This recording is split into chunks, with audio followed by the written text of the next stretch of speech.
parti. Oh, il y a déjà 300 personnes qui sont là. Magnifique. Magnifique. Bonsoir à toutes et à tous. Bienvenue, bonsoir. Ben voilà. Bonsoir Frédéric. Bonsoir Jean-Dominique.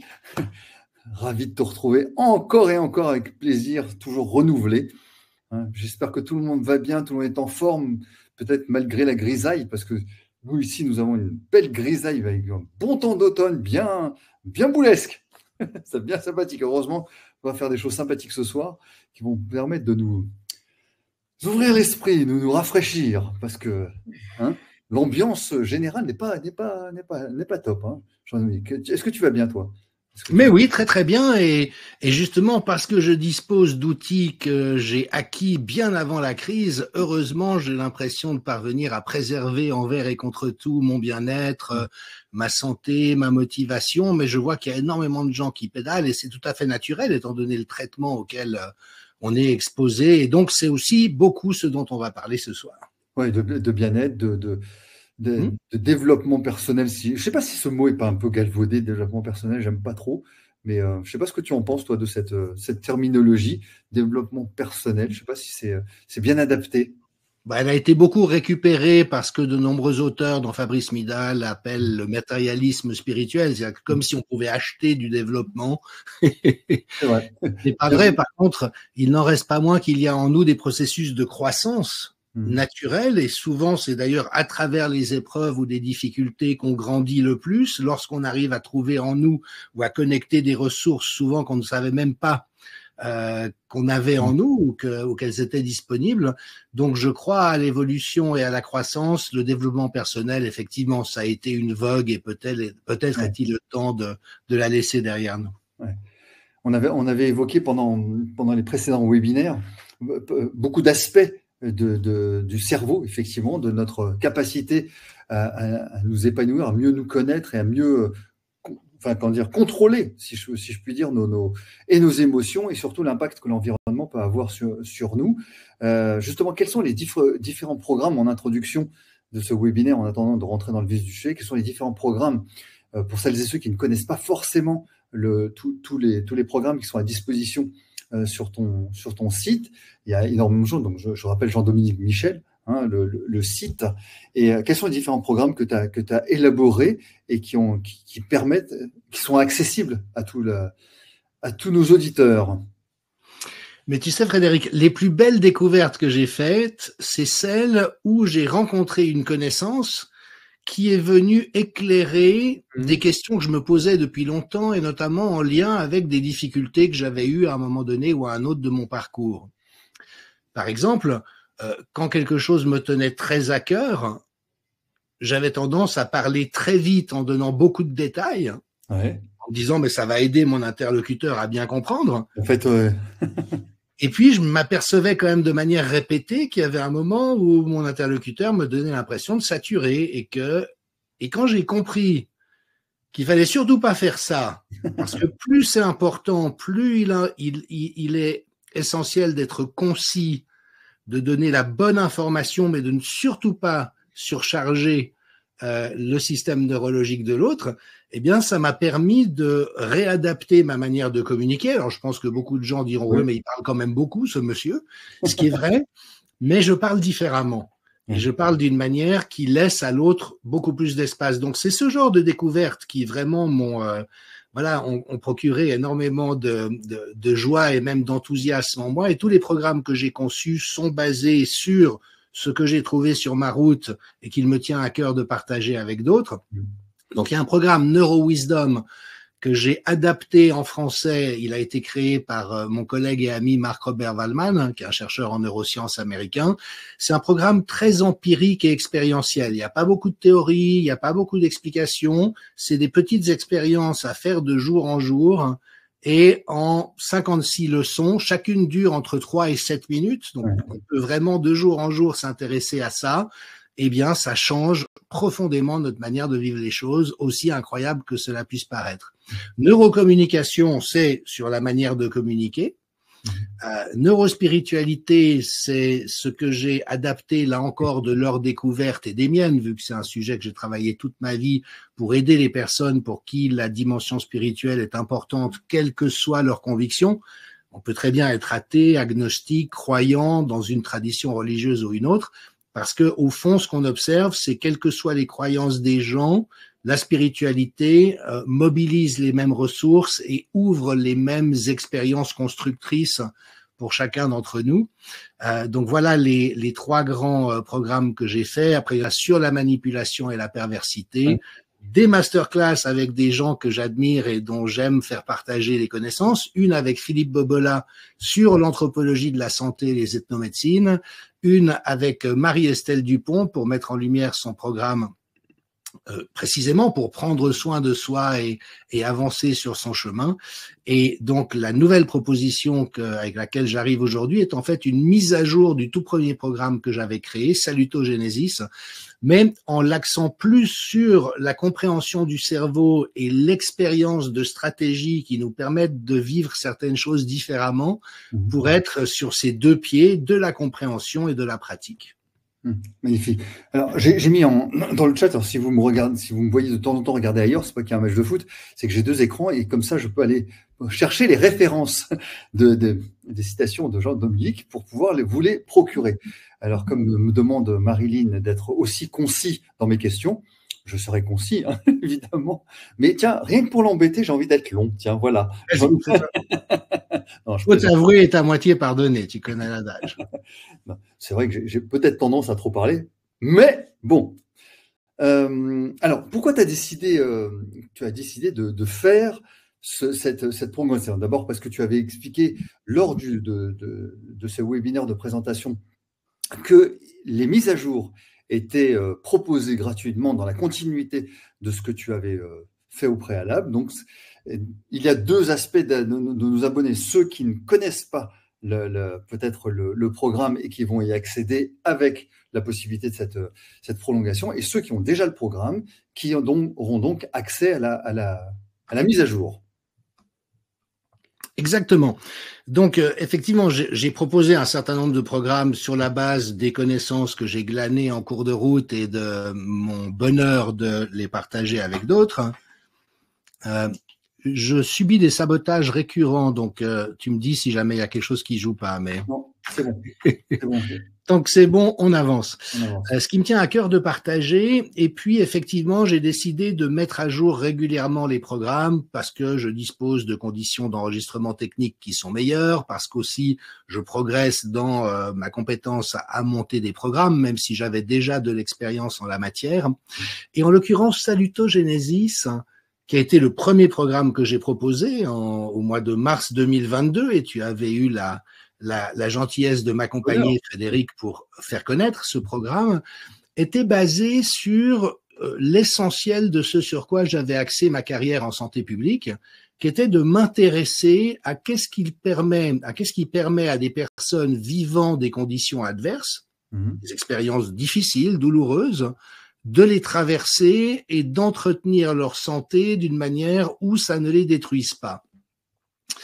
Et notamment à partir de ce questionnement étonnant, qu'est-ce qui fait que deux personnes ayant a priori à peu près les mêmes facilités d'existence, le même niveau social, le même type d'éducation, le même type de contexte, vivant une expérience similaire en termes de difficulté ou d'intensité, qu'est-ce qui fait que l'une d'entre elles arrivera à mobiliser des ressources pour, certes, trouver ça un peu difficile par moment, mais maintenir sa santé et sa cohérence, là où l'autre pourra le vivre très difficilement et le cas échéant même s'effondrer ou connaître une grosse difficulté de vie. C'est quoi ces ressources intérieures qui permettent de faire face à l'adversité?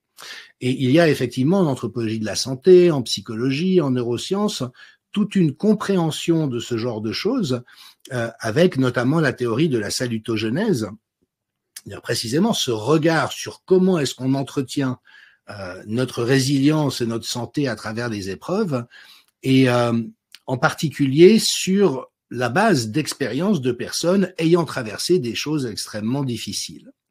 Et puisque je mesurais qu'il y avait dans la maltraitance infligée par les autorités, les médias, enfin tous ceux qui ont organisé la crise que nous vivons depuis 4 ans, effectivement une intention malveillante, mais aussi beaucoup de malfaisance, beaucoup de maltraitance, mais j'ai pu voir que les gens étaient vraiment pris au dépourvu, se sentaient oui, vraiment heurtés dans leur droit à exister et à avoir confiance dans le monde dans lequel on vit, d'une manière où j'ai nourri une certaine inquiétude quant à l'impact que ça pouvait avoir.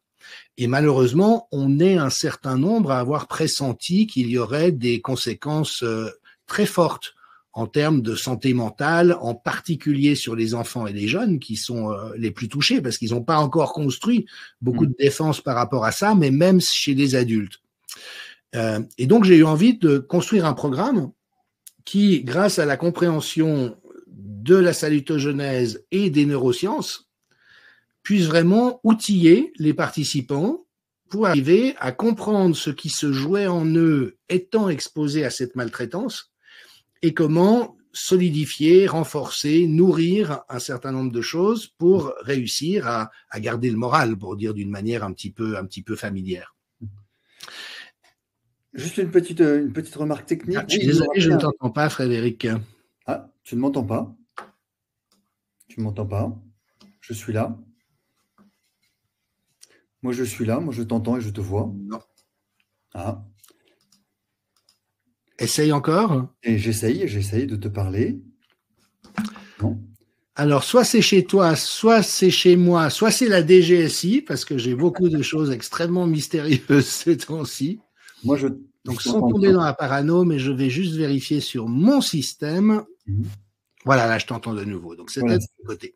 Il y a peut-être un petit truc, un petit bug. Heureusement. Bon, tout va bien. Je voulais juste faire une petite précision technique. Oui, il y a bien un replay qui sera disponible sur ton site dans quelques temps, le temps que tu puisses mouliner tout ça, évidemment. Et je serais ravi de savoir, celles et ceux qui sont déjà inscrits au programme, à ton programme, pour savoir quelles sont leurs questions éventuelles qui pourraient remonter par rapport à leur développement, à leur acquisition personnelle. Et peut-être ont-elles, ces personnes, rencontré des obstacles personnels, évidemment, pas liés forcément à la formation, à la connaissance que tu prodigues, mais plutôt à leurs propres obstacles, à leurs propres peurs, peut-être, à leur propre expérience. Et je serais ravi de te remonter ces questions pour que tu puisses aussi aménager ton discours en fonction de ça. Sam qui dit: on ne comprend absolument rien à la civilisation moderne si on n'admet pas d'abord qu'elle est une conspiration universelle contre toute espèce de vie intérieure. Bernanos qui disait ça.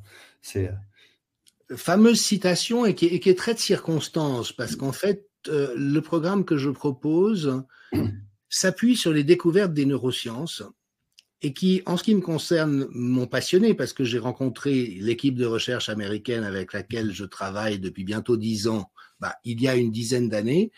Et ce que j'ai découvert à leur contact et en prenant connaissance de leurs travaux portait un éclairage extrêmement fin et pertinent et compréhensible sur ce que j'avais observé en santé mentale, c'est-à-dire cette aptitude à certaines personnes à rester d'aplomb, j'ai presque envie de dire, envers et contre tout. Et ça m'a apporté une énorme pièce du puzzle supplémentaire qui est celle précisément de la manière dont nous restons, les uns et les autres, extrêmement ignorants de qui nous sommes, de comment nous sommes construits, des manières prévues dans le programme de l'espèce de réagir à un certain nombre de situations et des pièges, malheureusement, qui existent dans notre époque, à la lumière d'un phénomène qui sera peut-être un point de départ, si tu es d'accord, qui est celui de la dissonance évolutive. Alors, c'est un terme un peu jargonnant, je m'en excuse, je vais essayer d'être le moins pédant possible. Mais qu'est-ce que c'est qu'une dissonance évolutive? Ça veut dire qu'au fond, nos modes de vie ont évolué au cours du siècle passé d'une manière tellement rapide, à la faveur notamment des évolutions technologiques et en particulier digitales et numériques, que nous sommes aujourd'hui dans un environnement quotidien qui n'est plus du tout celui, en tout cas plus à de nombreux égards, pour lequel le programme de l'espèce nous avait fait évoluer pendant des millénaires. Il va falloir que tu nous éclaires tout cela. Oui, mais si tu veux, et il y a un livre passionnant qui a été écrit par 2 biologistes de l'évolution aux États-Unis, qui est le guide des chasseurs-cueilleurs égarés au XXIe siècle. Et c'est qu'en fait, dans le rythme lent de l'évolution biologique et neurobiologique, nous sommes, toi et moi, configurés pour être excellents à vivre dans l'environnement naturel tel qu'il existait il y a 5000 ans. C'est pour ça qu'en effet, il n'y a aucune différence fondamentale entre les chasseurs-cueilleurs qui vivaient il y a 5000 ans et nous, sauf que eux vivaient dans un environnement qui était totalement adapté à ce dans quoi ils avaient évolué, alors que nous, on est propulsés dans un monde qui est presque un monde de science-fiction, dans un monde hyper technologique.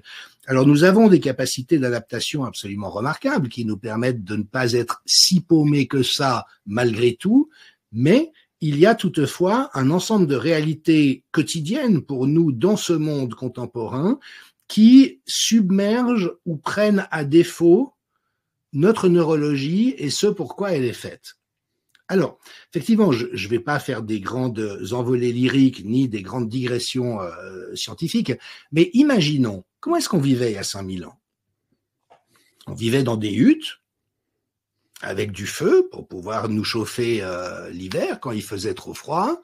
On allait chasser quand on avait besoin de nourriture, on savait cueillir un ensemble de plantes qui étaient comestibles dans notre environnement. Il y avait évidemment une assez forte mortalité infantile, mais les êtres qui parvenaient à l'âge adulte, en général, vivaient assez longtemps et dans des bonnes conditions. Et puis, contrairement à toute une représentation que la modernité a créée sur le passé, en fait, les sociétés de chasseurs-cueilleurs sont des sociétés d'abondance.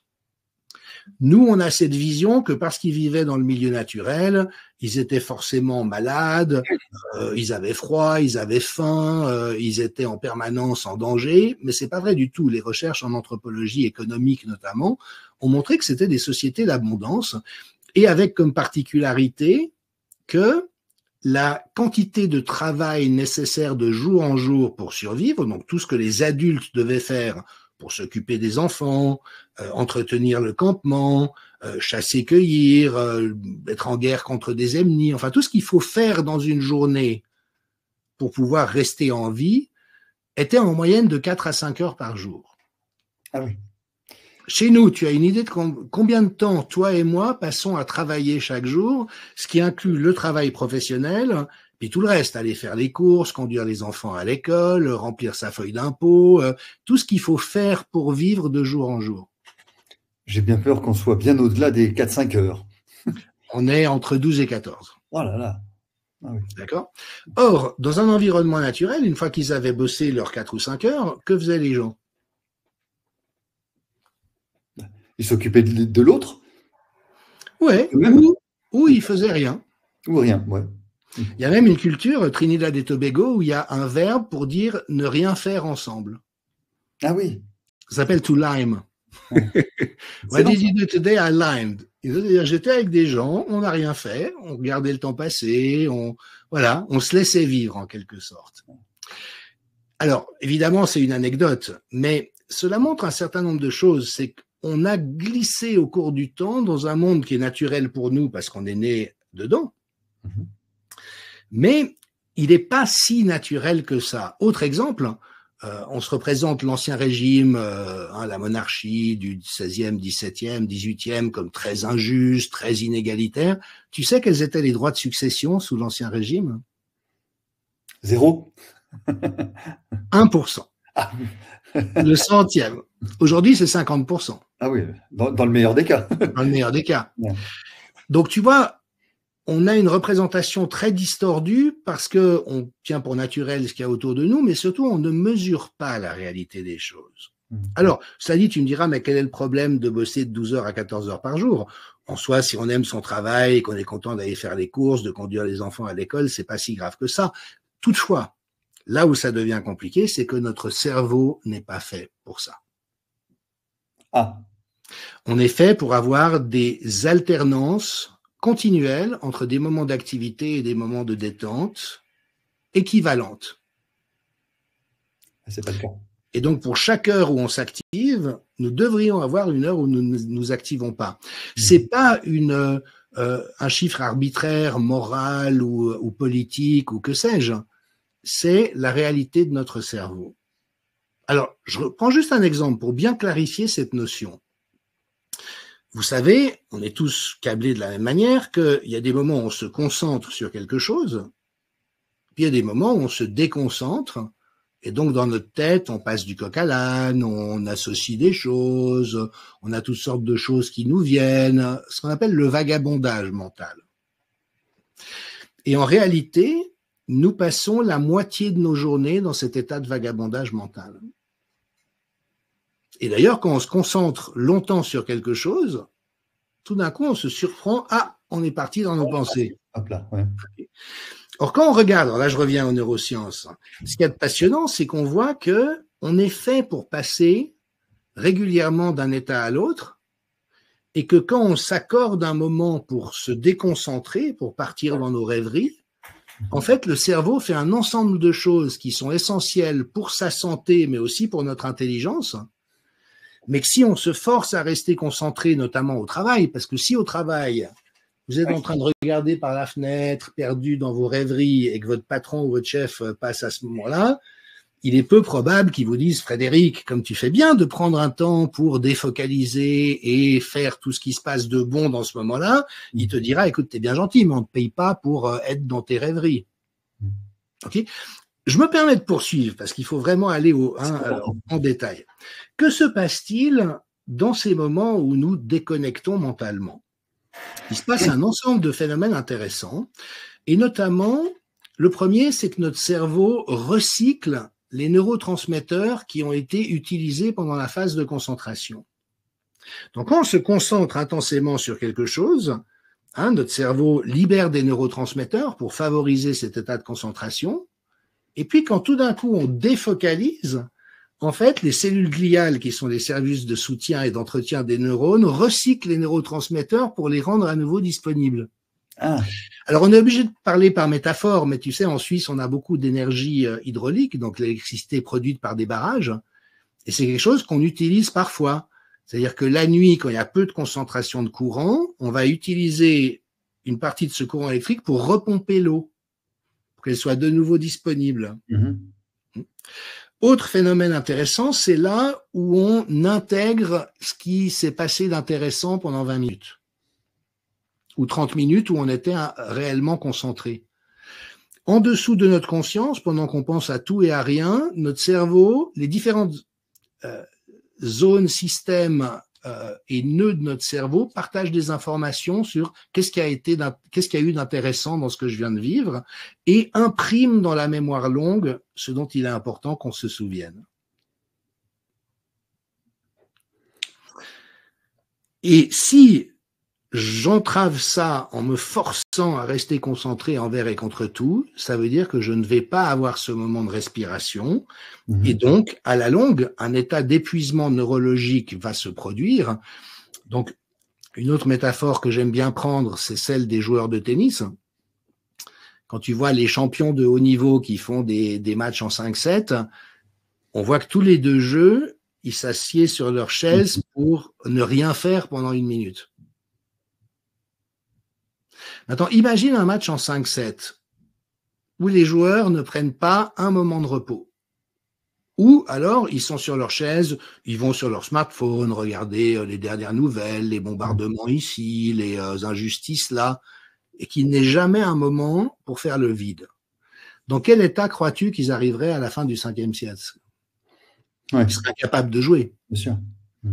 Donc voilà, c'est un petit exemple banal de la vie quotidienne, mais qui montre que au fond, les conditions d'existence dans lesquelles nous sommes aujourd'hui nous mettent en décalage par rapport à la réalité de notre nature neurophysiologique, cérébrale, et avec un coût relativement important au bout du compte, parce que nous nous forçons à être d'une manière qui n'est pas celle qui correspond à ce pourquoi on est fait. Mais à ce stade-là, il y a plusieurs mots qui me viennent, c'est l'ennui. Est-ce que on peut pas être à ce moment-là, évidemment je me fais l'avocat du diable, est-ce que c'est l'ennui? Est-ce que c'est les pensées négatives qui nous envahissent? Justement, comment lutter pour que ce moment à soi, pour soi, comme je l'usais dans le chat, de contemplation ou des réharmonisation de soi, ne soit pas justement négatif et improductif. Comment faire pour que ce soit une bulle positive? C'est tout l'objet de tes formations, évidemment, mais en résumé, évidemment.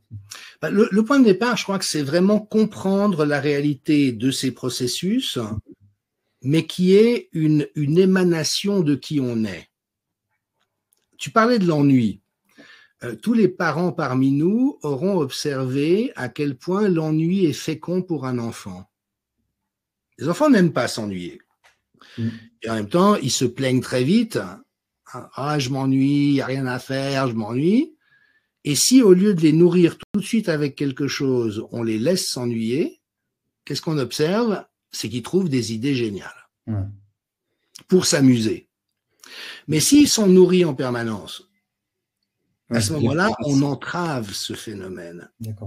Donc, quand on est un parent suffisamment au courant de ces choses, ça veut dire que quand on voit notre môme s'ennuyer et dire « Ah, je m'ennuie », au lieu d'être paniqué en se disant « Je suis un mauvais parent, il faut absolument que je le remplisse avec quelque chose », on va au contraire rester d'aplomb en disant « Ah, mais c'est bien que tu t'ennuies, tu sais, c'est en général là où on trouve des bonnes idées. » Alors peut-être enlever cette connotation négative, peut-être je trouvais un autre mot que s'ennuyer, parce que y a la notion d'ennui, et l'ennui c'est un embêtement, c'est quelque chose qui nous ennuie, qui nous entrave. Donc peut-être avoir une verbalisation, une expression qui est pour nous, là je parle pas que des enfants, mais quelque chose un mot qui puisse nous inspirer positivement. Ou plutôt comprendre, parce qu'effectivement, on peut chercher à euphémiser les choses par le langage, mais on peut aussi comprendre que l'ennui, effectivement, est un sentiment qu'on n'aime pas ressentir parce qu'on préfère être plein de curiosité, enthousiaste, joyeux, etc., mais qu'il a aussi des vertus. C'est ça. Ça me rappelle une phrase que je disais beaucoup aux personnes qui venaient me voir quand j'étais thérapeute et qui disaient « mais je suis dans la confusion, j'arrive pas à voir ce dont j'ai envie ». Je leur citais une phrase tirée du bouddhisme qui est « La confusion est ce moment magnifique qui précède la clarté ». Parce que quand on est dans la confusion, c'est précisément parce que nous n'avons pas encore rassemblé tous les éléments qui nous permettent de voir clair. Et on ne peut pas accélérer ça artificiellement. On ne peut pas aller plus vite que la musique. Alors évidemment, on n'aime pas se sentir confus, on aime bien être dans la clarté, mais c'est important de comprendre que la confusion et la clarté vont ensemble. S'il n'y avait pas d'abord de la confusion, il n'y aurait pas de la clarté ensuite. S'il n'y avait pas de l'ennui d'abord, il n'y aurait pas de la créativité ensuite. Et quand on plonge dans les neurosciences, on trouve exactement ce que je t'indique. Alors quand on entrera dans la question des réseaux cérébraux, c'est aussi le thème de ce soir, on voit que c'est ça.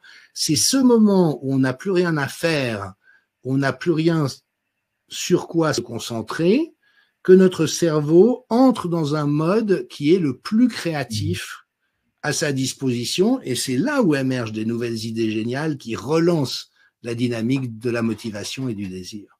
Alors deux aspects, encore une fois, qui me sont inspirés par le chat. Évidemment, j'essaie de voir, nous sommes extrêmement nombreux.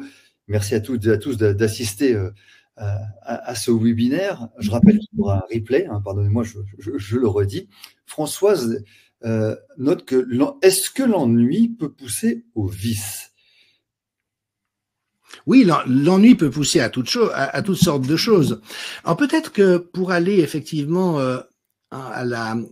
au socle de ce qu'on évoque, convient-il que je vous présente rapidement, à mon avis, le progrès le plus intéressant de ces 10 dernières années dans le domaine des neurosciences, qui est la neuroscience des réseaux. On a une présentation avec pas beaucoup d'images, j'ai pas eu envie de trop vous en donner, mais avec quelques-unes. Frédéric, est-ce que tu y as accès? Alors justement, je ne sais pas pourquoi elle a disparu du... C'est la DGSI. C'est très étrange parce qu'elle a disparu. Alors, attends, moi, je l'ai. Donc, la DGSI nous a changé la main. Et la bonne nouvelle, et je peux vous présenter voilà, ce que j'avais à l'esprit. Parce que il y a un ensemble d'idées fausses par rapport au cerveau qui sont intéressantes, parce qu'à la fois elles sont fausses dans la manière dont elles étaient dites, mais elles sont relativement justes si on s'intéresse au fond de l'affaire. Par exemple, vous vous souvenez de ce vieux mythe cerveau droit, cerveau gauche? On a tous entendu ça. Le cerveau droit est rationnel et analytique, le cerveau gauche est rationnel et analytique, le cerveau droit est créatif et non verbal. Eh ben, c'est pas du tout comme ça. On n'a pas deux hémisphères dont chacun est spécialisé dans un ensemble de choses. Il y a de la latéralisation. Par contre, ce qui est vrai, c'est qu'on a deux systèmes qui ne sont pas localisés dans l'hémisphère droit et l'hémisphère gauche, mais qui sont précisément un système analytique rationnel et un système de créativité. On a tous entendu aussi le cerveau en 3 étages, le cerveau reptilien. On a les mêmes organes que les lézards, et puis après un cerveau mammifère comme les autres mammifères, et puis après le cerveau humain comme 3 enveloppes qui se superposent les unes aux autres. Ben, c'est complètement faux, le cerveau n'est pas du tout construit comme ça. Toutefois, il y a en nous des logiques archaïques qui vont être des logiques biologiques semblables à celles du lézard, et puis des logiques évoluées comme celles qui nous permettent d'être en train de communiquer sur un réseau ce soir.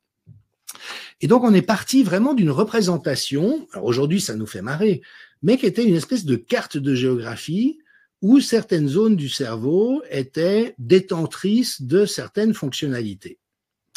Alors, c'est pas entièrement faux, parce qu'il y a bel et bien des localisations de certaines fonctions, mais la manière dont on comprend le cerveau aujourd'hui à la lumière des progrès de la recherche, c'est ça. Ah oui. Ça, c'est une vue frontale.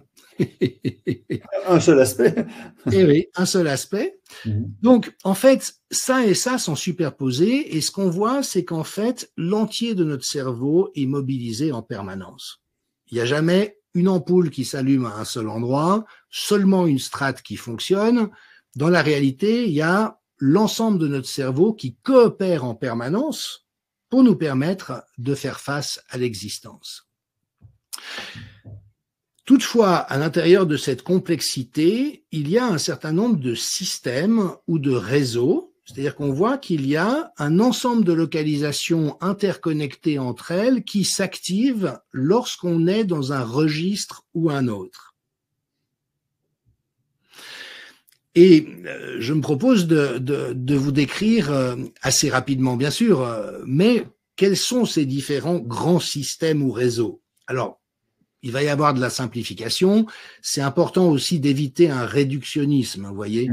L'approche scientifique, elle est très réductionniste, et l'étude du cerveau ne livre pas toutes les clés de tous les mystères, et il faut toujours se garder de sauter trop vite aux conclusions. Toutefois, il y a un cœur de notre neurologie qui est le système de motivation, qui, par exemple, est atteint chez les personnes souffrant de dépression. L'état naturel, quand on se lève le matin, on le voit avec les enfants, on le voit avec nos animaux domestiques, on le voit avec nous quand on est en bonne santé, c'est le fait d'avoir envie de vivre plein de choses intéressantes. On est bien reposé, on est nourri, on a tout ce qu'il nous faut.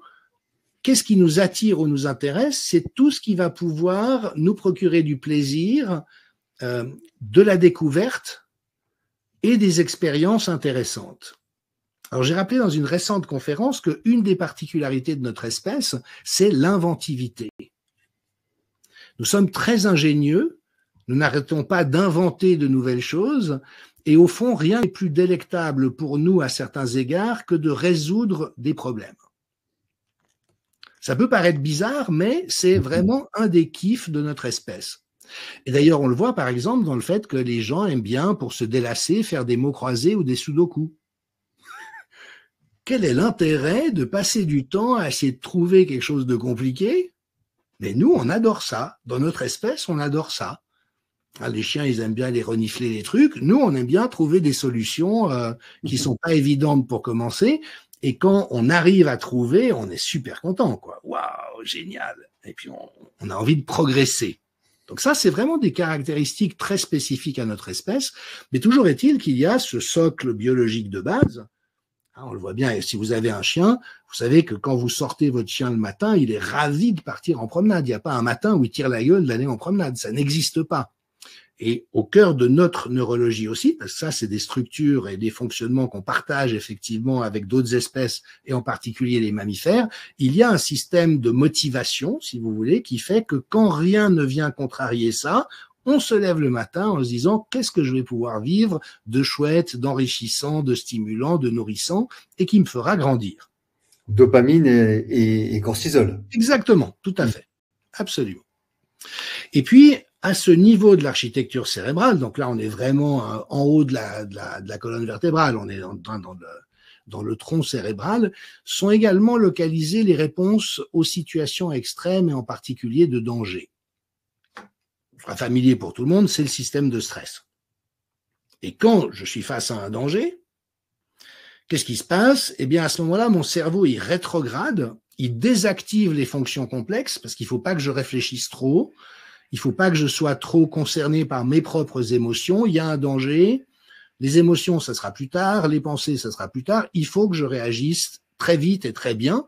Et on connaît les 3 réactions de survie au stress qui sont la fuite, la lutte ou la soumission, faire le mort. Donc soit on cherche à s'enfuir, soit on devient agressif, soit on est inhibé. Et quand on est dans ces situations-là, ben, ça se passe automatiquement. Je veux dire, on est même souvent surpris après coup de dire « Ah, c'est bizarre comment j'ai réagi.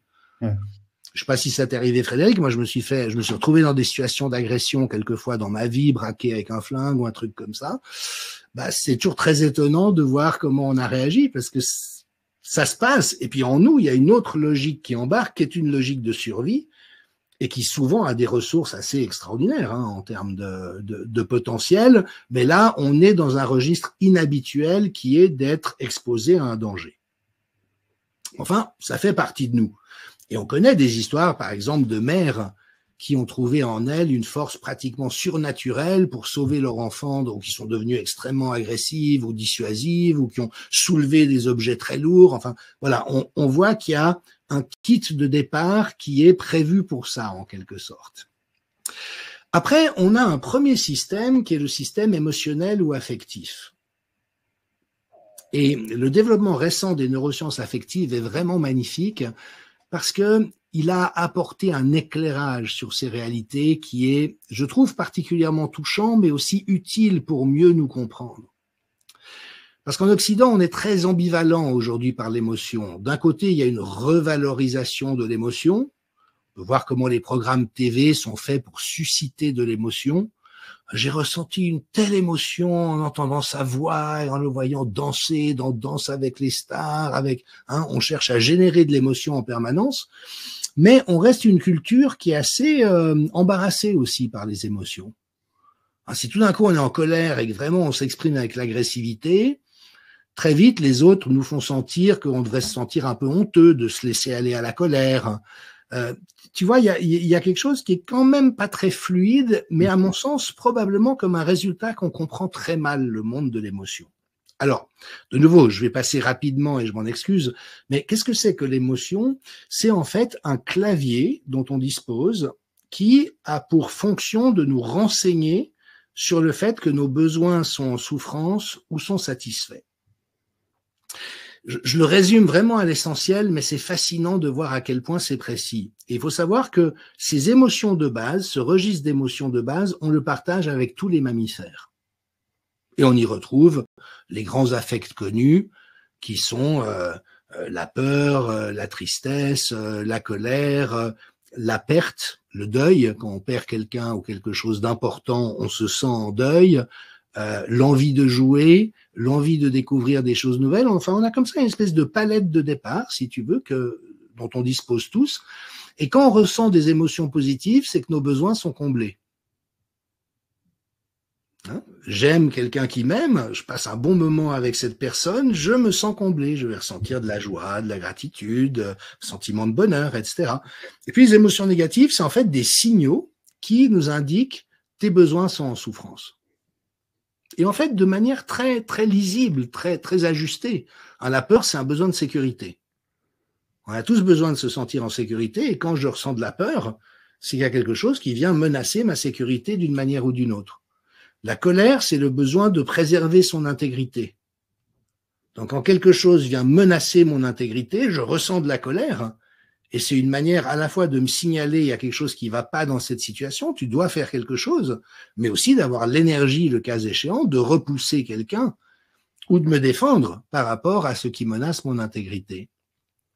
La tristesse, c'est un besoin de proximité, de consolation, besoin d'intimité.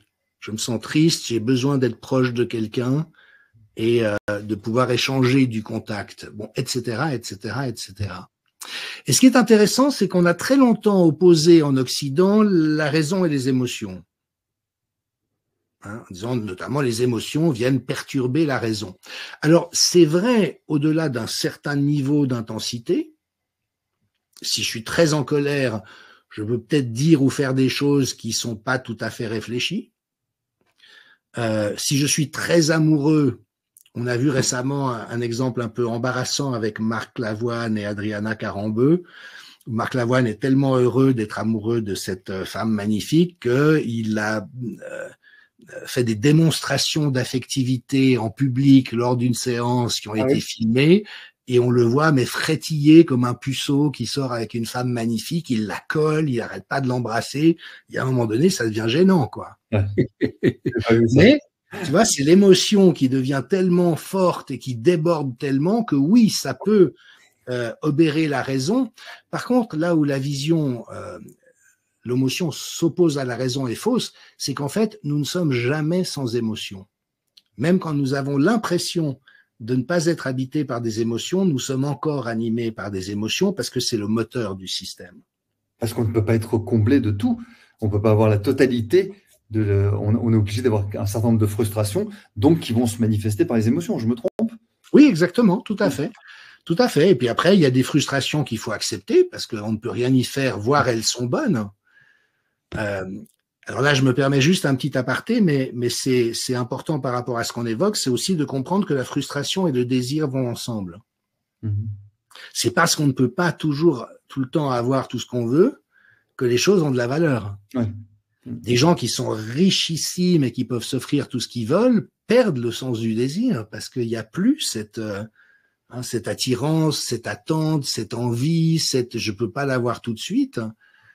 Donc ça va ensemble. Mais effectivement, les émotions sont là pour nous signaler qu'il y a quelque chose à faire par rapport à nos besoins. Et en plus, il y a des émotions, comme tu viens de citer le deuil. Quand la personne est perdue, elle est perdue. Donc à nous de nous reconstruire autour de ce deuil. Oui, et de prendre le temps. Souvent, le problème, c'est qu'on veut aller trop vite. Et un deuil, il a sa propre temporalité. C'est vrai. On peut bien sûr accompagner le processus de deuil. Si le processus de deuil dure plus qu'il est naturel, il peut devenir problématique, mais en même temps, il est naturel de se sentir complètement perdu et dévasté après avoir perdu un être cher. Pardonne-moi aussi cette petite parenthèse, et je te laisserai revenir à ton propos, mais pour les personnes qui, justement, se sentent déconnectées de leurs émotions, cette espèce de dissociation entre leur vie et leurs émotions, c'est-à-dire qu'ils sont descendus du vélo, ils se regardent pédaler, il n'y a rien. Il n'y a rien, il y a plus de connexion avec la réalité, avec les émotions. Tiens, justement, Lila qui dit, intéressant ce point, une période de ma vie, je devançais votre pensée, j'avais l'impression d'être off, plus aucune émotion. Donc, peut-être que je me trompe dans le propos de dire que c'est une dissociation, oui. Mais qu'est-ce que tu en ressens, toi? Oui, ou une coupure d'avec soi-même, et c'est là où le fait que nous soyons au fond si peu familiers avec nos émotions et comprenions si mal à quoi elles servent et à quoi elles correspondent est évidemment un handicap. Alors une autre métaphore que j'aime bien utiliser en ce qui concerne les émotions, c'est celle de la météo. C'est qu'au fond, chaque émotion est un peu comme un type de temps. Il y a des jours où il fait grand beau, il y a des jours où il y a de la pluie, il y a des jours où il y a du vent, il y a des jours où il neige. Et ce qui évidemment est délectable, c'est d'avoir tout ça dans une vie. Parce que chaque type de météo est bonne pour la nature, est bonne pour nous. C'est bien d'être dans du froid, c'est bien d'être dans du chaud, c'est bien qu'il pleuve, c'est bien qu'il fasse beau. Et nous, au fond, avec cette classification en émotions négatives et positives, on a un petit peu perdu le sens de la bonté de l'émotion, à partir, au fond, d'un critère qui, d'ailleurs, se laisse comprendre, qui est que on appelle les émotions négatives parce qu'elles sont déplaisantes à ressentir. Alors tu connais ces expériences, évidemment, que j'aime pas du tout, avec des animaux de laboratoire, où par exemple, si on implante une électrode dans le cerveau d'un rat et qu'on lui donne la possibilité de stimuler son système de dopamine, il va le stimuler jusqu'à ce qu'il meure. Ah oui.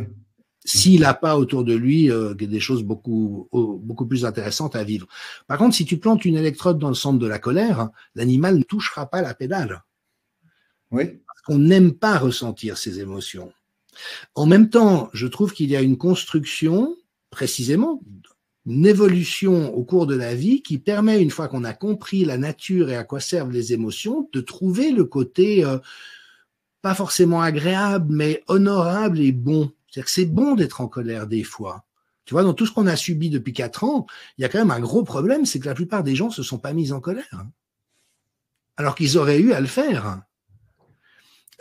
Et donc, quand on se retrouve dans cet état que décrit cette personne qui nous a écrit, d'être coupé de ses émotions, le coût existentiel, affectif et psychologique est énorme. Ça veut dire qu'au fond, on n'est pas en contact avec nous-mêmes et donc nous ne sommes plus en mesure de prendre soin, notamment du fait que suffisamment de nos besoins soient satisfaits. S'ils peuvent pas tous être complets tout le temps, on est d'accord. C'est important que nos besoins fondamentaux soient suffisamment satisfaits pour que nous soyons en bonne santé. Donc, tu nous exprimes quand même le fait qu'il est important que nous ayons un tant soit peu de frustration pour pouvoir activer, bien sentir nos émotions et peut-être aller vers la satisfaction, la gratification, d'obtenir ce vers quoi on veut aller, c'est ça? Oui, bon, en même temps, on n'a pas de souci à se faire. Hein. La vie nous donnera toujours autant de satisfaction qu'on veut. Pourquoi? Parce que le monde ne se plie pas à ce qu'on aimerait qu'il soit. Donc, on est en permanence dans la frustration. Mais là encore, c'est apprendre à gérer la frustration et à la vivre d'une manière qui ne soit pas déchirante ou trop problématique, mais tout en sachant que si on est trop frustré par rapport à quelque chose d'important, oui, cela invite à nous mettre en chemin et à faire ce qu'il faut pour corriger le manque trop virulent ou trop douloureux dans lequel nous sommes à un moment donné. Et la notion que tu relèves fort justement, c'est la temporalité, c'est-à-dire prendre le temps, peut-être pas de l'acceptation, mais accepter que ça prenne du temps. C'est ça. Dans certaines cultures, le deuil se fait en plusieurs étapes, peut-être en semaines, en mois et en années. À un certain moment, il faut clore aussi le deuil.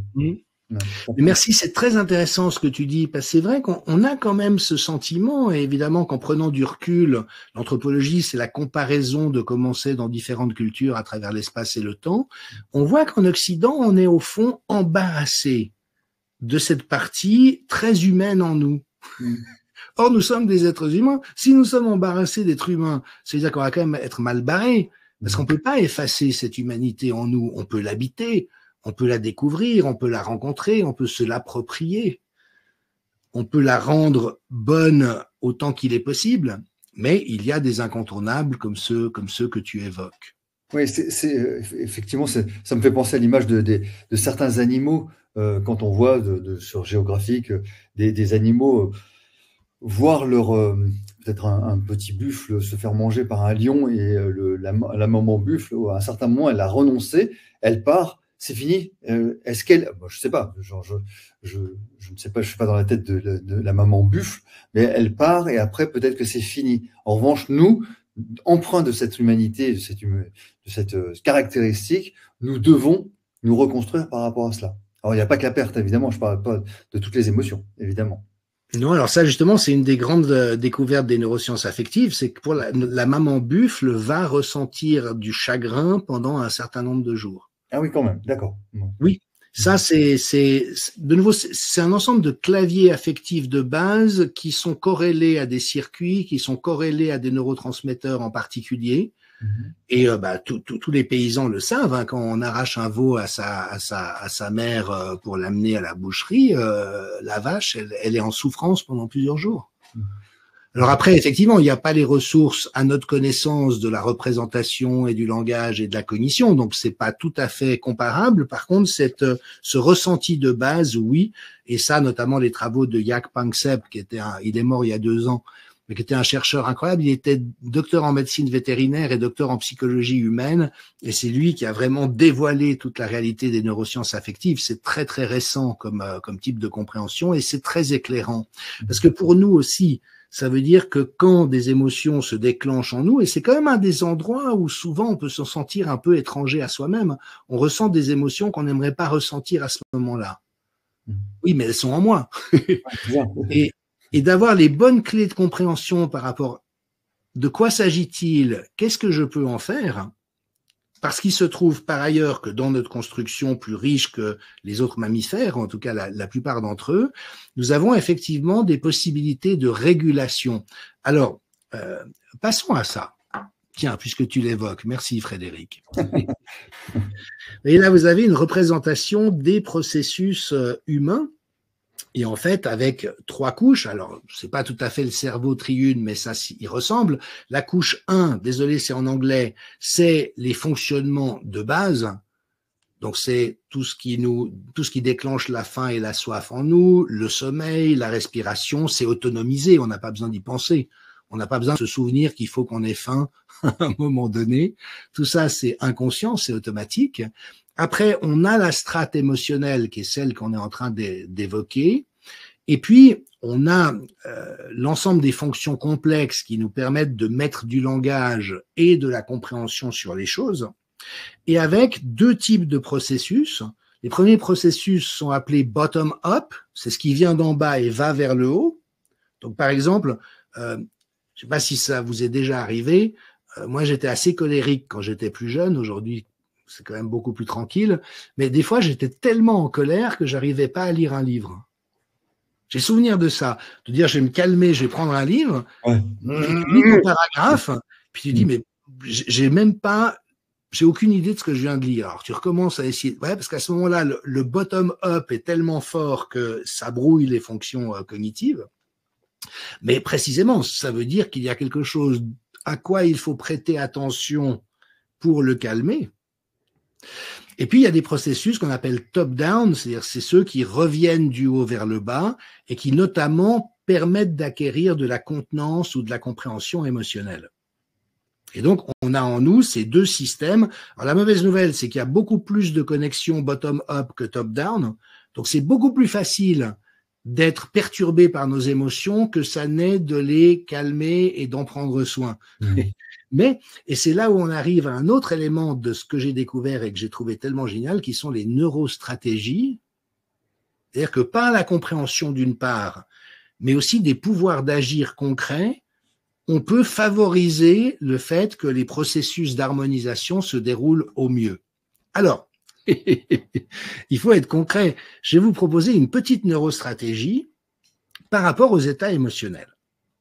Il n'y a pas besoin que ça soit l'émotion la plus tempétueuse que vous ayez vécue de votre vie. Mais la prochaine fois que vous vivrez quelque chose qui vous perturbe, dans le sens de la tristesse, de la colère, de la peur, whatever, j'ai peur qu'ils viennent nous piquer notre épargne avec toutes les conneries qu'ils font au gouvernement, j'ai peur de manquer, ça me travaille. Bon, c'est légitime comme peur par les temps qui courent.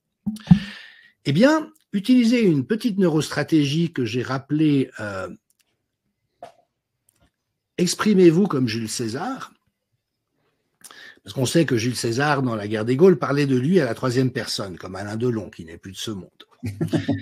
La prochaine fois que vous vivez quelque chose de compliqué qui vous perturbe, essayez de vous verbaliser la situation, non pas « ouais, le gouvernement fait n'importe quoi, c'est des corrompus et des vendus, j'ai un peu d'épargne, j'ai peur qu'il me la pique, qu'est-ce qui va se passer s'il me la pique ?» dans le « je », mais vivez-le à la 3e personne.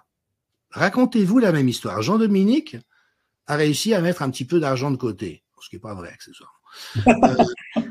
Étant donné que le gouvernement a multiplié les conneries, il s'inquiète quant au fait que le gouvernement puisse avoir envie de puiser dans l'épargne des particuliers, ce qui le priverait de ce qu'il a mis de côté à la sueur de son front. Et il est inquiet parce qu'il se dit que si à un moment donné, il a plus de moyens, il va se retrouver en dépendance et ça l'inquiète énormément. C'est appuyé sur de la science extrêmement solide et on a des recherches qui montrent que quand on se verbalise à soi-même ce qu'on vit à la troisième personne, on a beaucoup plus de tempérance. Ah oui. Et c'est assez logique, parce que ça permet de prendre du recul. Vous voyez, si je parlais de toi plutôt que de moi, Frédéric, à la sueur de son front, a réussi à mettre un petit coussin de côté. Maintenant, le gouvernement a tellement fait de conneries en France qu'il a peur que le gouvernement vienne piquer le coussin de Frédéric et il s'inquiète par rapport. Tu vois, c'est autre chose que j'ai peur de ça et qu'est-ce qui va m'arriver si. Et cette petite prise de distance, de nouveau, ne me croyez pas sur parole, faites-en l'expérience. C'est étonnant ce que ça permet de générer comme manière différente de vivre les choses. Alors, c'est pas une baguette magique. Oui. Si vous êtes très... peut-être. Exactement. C'est une ressource à disposition, il y en a beaucoup d'autres, et dans ce programme, j'en donne énormément, parce que ça a été notre gros travail avec Mark Waldman et Chris Manning, ça a été de définir des neurostratégies sur la base de la science qui est produite. Mais donc, on a un ensemble de ressources pour pouvoir comprendre mieux les processus émotionnels, identifier les besoins qui sont en souffrance, se verbaliser à soi-même pourquoi ça n'est pas honteux de vivre ce qu'on est en train de vivre, et au fond, s'accompagner à travers quelque chose de difficile. Alors, juste une petite parenthèse, Pascal est très triste de savoir que Jules César n'est plus de ce monde. Hein. C'était une petite parenthèse. Avec moi. Avec moi. Et Séverine te demande, est-ce que ce processus, est-ce que c'est une forme de dissociation? Non, pas du tout. Une autre personne, Pascal cette fois, dit, oui, j'ai essayé avec NeuroWisdom, ah ben, juste, ça a sauté, c'est pas possible ça commence à me... Hein bon, j'ai essayé NeuroWisdom, et l'outil-maître à la troisième personne est génial. Voilà. Donc, Oui, oui. Et c'est là où j'aime beaucoup ces stratégies que je partage. Alors, je peux me permettre de le dire d'autant plus que si j'en ai créé un certain nombre, la plupart viennent d'ailleurs, donc je peux me permettre d'être élogieux à leur sujet. Et je trouve que c'est très astucieux. Ouais. C'est au fond des petits gimmicks pour nous aider en tenant compte de qui on est et de comment on est fait. Alors, ça, c'est le système central, le système de motivation et le système émotionnel qui sont toujours agissants. Et évidemment que le mieux pour nous, c'est quand on a des émotions qui sont pas d'une magnitude trop grande et qui sont plutôt positives.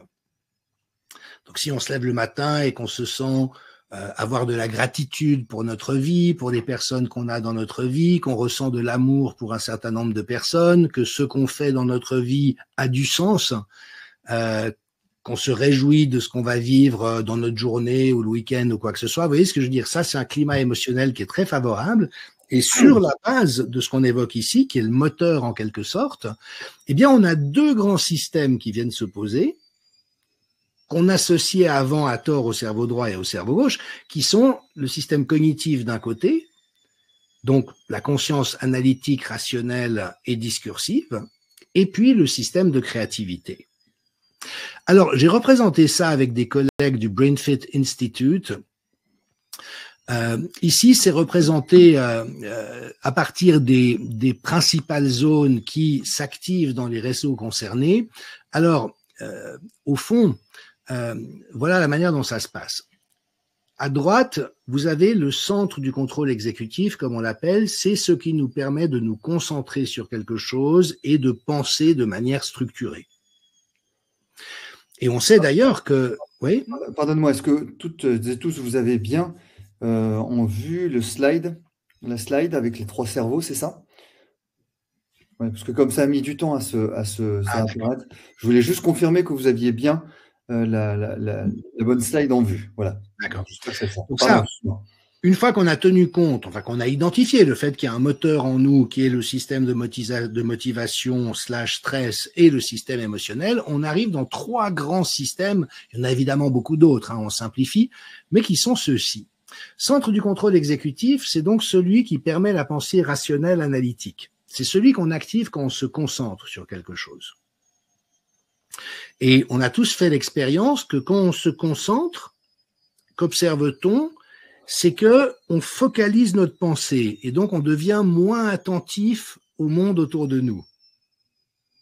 Si on est très concentré, on s'absorbe dans quelque chose. Et c'est un système qui est très performant pour analyser, pour planifier, pour prendre des décisions, mais qui par contre a une limite énorme, c'est qu'il est incapable de concevoir du nouveau. Incapable de concevoir le nouveau. On ne peut pas innover ou trouver quelque chose de nouveau ou inventer quelque chose de nouveau à partir de cet état. Il n'a accès qu'au passé, que ce que nous savons déjà. Alors, ce système, on le connaît bien parce qu'on l'utilise régulièrement. Comme je l'ai dit avant, on observe qu'au bout de 20 à 25 minutes en général, quand on est dans ce mode-là, qu'est-ce qui se passe? On débranche. Parce qu'il est en fait très gourmand en neurotransmetteurs, pour le dire d'une manière très simplifiée. Ça, c'est physiologique. C'est physiologique, mais on l'observe. Quand vous allez à une conférence, vous savez qu'au bout de 25 minutes, mais je pensais à autre chose, qu'est-ce qu'il dit? Puis on essaye de revenir. Les enfants à l'école vivent beaucoup ça. Ils n'arrêtent pas de partir dans la lune. Mais c'est normal, ils sont pas faits pour être enfermés dans une classe, assis sur une chaise et se concentrer sur des choses. Et donc régulièrement, ils partent dans la lune. Et un des problèmes avec l'éducation, c'est que les instituteurs, de bonne foi et croyant bien faire, souvent contrariaient les enfants dans le fait qu'ils partaient dans la lune, alors que c'est très important de partir dans la lune. Pourquoi? Et là, on passe à gauche de l'image, qu'on appelle le mode du réseau, le réseau du mode par défaut, Default Mode Network. Ça, c'est quand on se défocalise et qu'on part dans ses rêveries, dans ce coq à l'âne, on pense à tout et à rien, on est dans une attention flottante, si vous voulez. Excuse-moi, est-ce que, même si on est dans la Lune, est-ce qu'on n'a pas la capacité d'entendre quand même ce qui se passe? Oui, mais pas de manière concentrée. D'accord. Si on se concentre, ça veut dire qu'on réactive le centre du contrôle exécutif. Mais on peut quand même entendre, bien sûr. Oui, mais on ne peut pas imprimer l'information. Elle s'imprime à un autre niveau, si j'ai envie de dire. Et donc, quand on bascule dans ce mode dans ce réseau du mode par défaut, comme je l'ai dit avant, c'est là où on intègre, on trie dans tout ce à quoi on a été exposé de manière inconsciente, on mémorise ce qu'il y a eu d'important, on recycle les neurotransmetteurs, et le cas échéant, de la nouveauté émerge.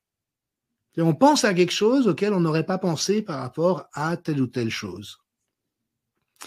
Alors, il y a une situation où on connaît bien ce que j'évoque, c'est la recherche scientifique.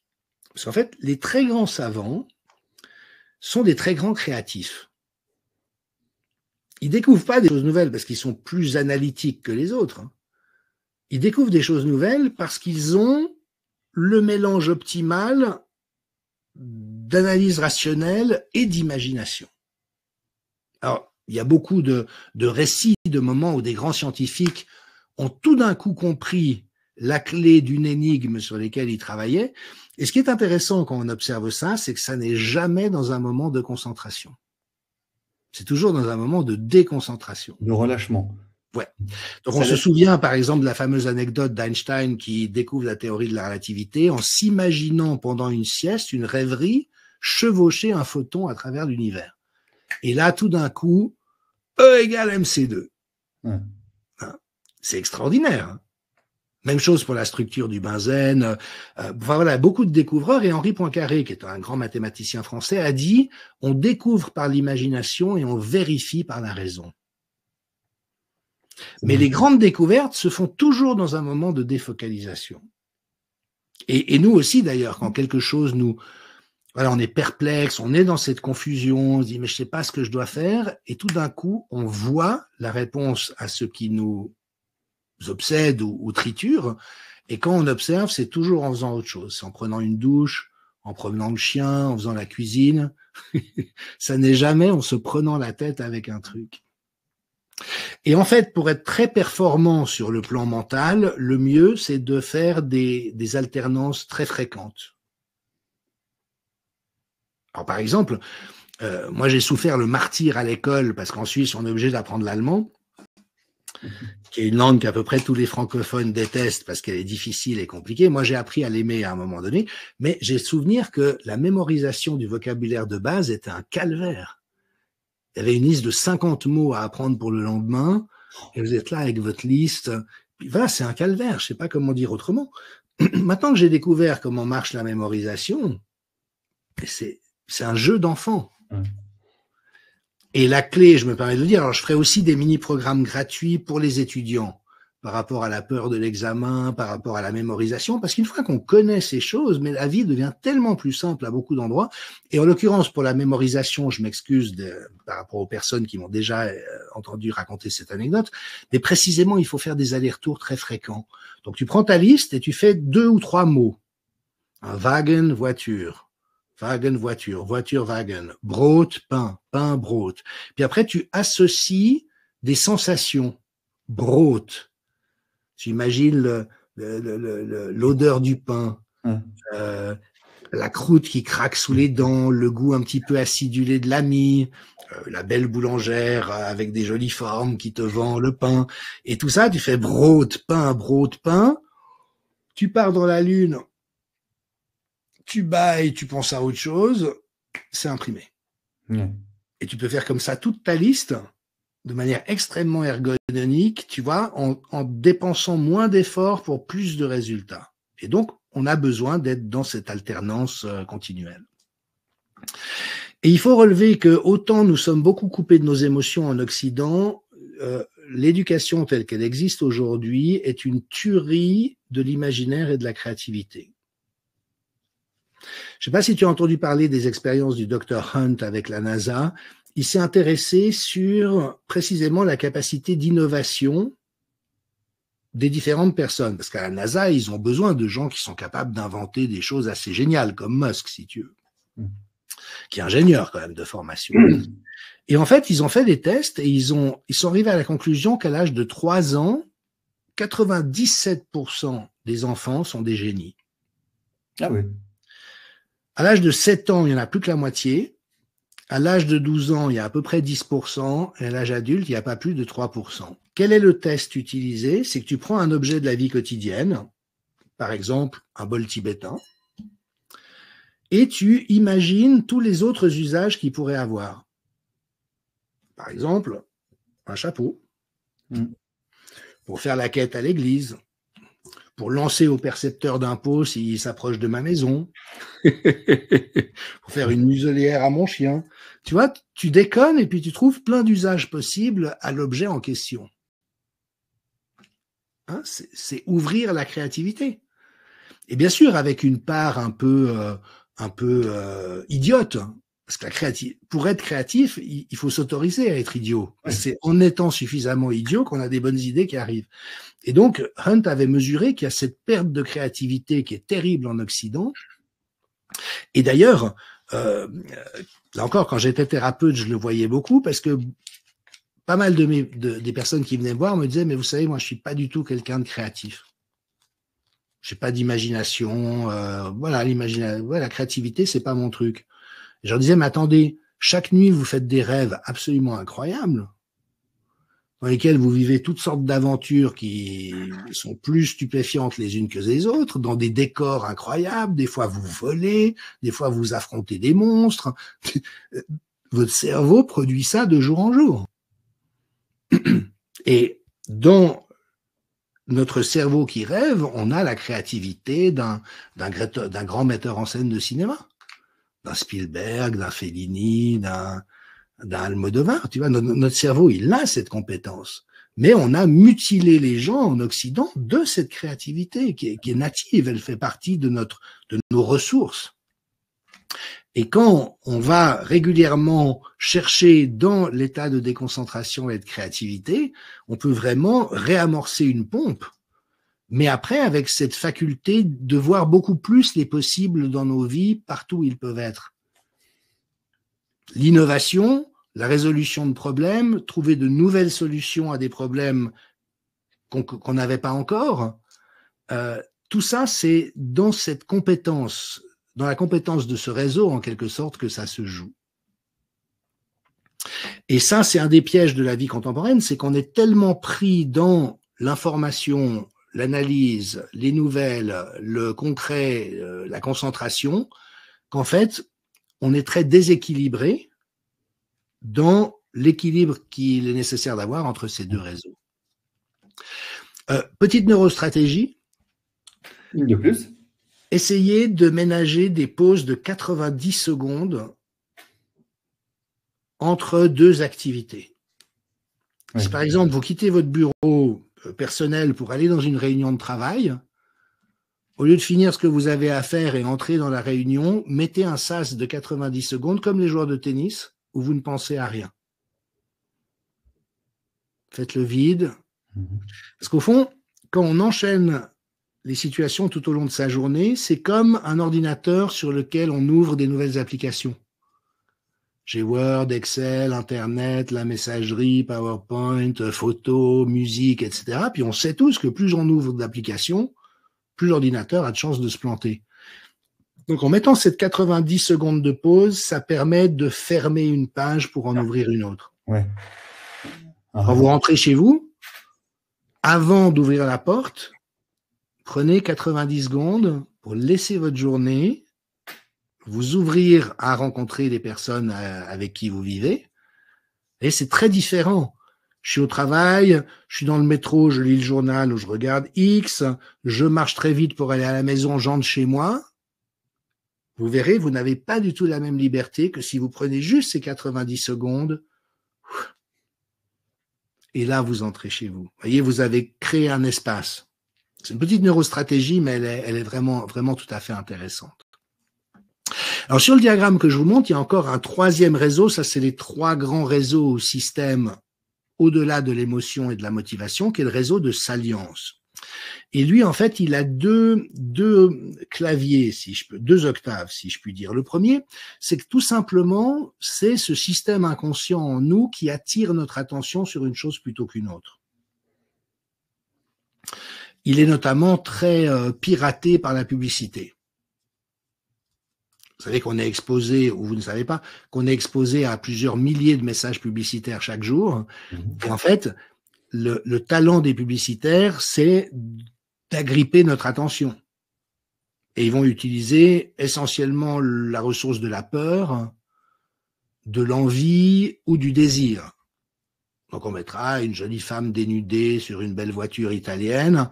Puis là, la plupart des mecs normalement constitués vont dire leur attention va être captée. Ou bien la presse, évidemment, utilise beaucoup des gros titres stressants et de peur. Parce que ça, évidemment, oulala, il va se passer ça. Voilà, donc hein, ça vient stimuler notre système de salience. Ça, c'est son niveau de fonctionnement inconscient, ai-je envie de dire.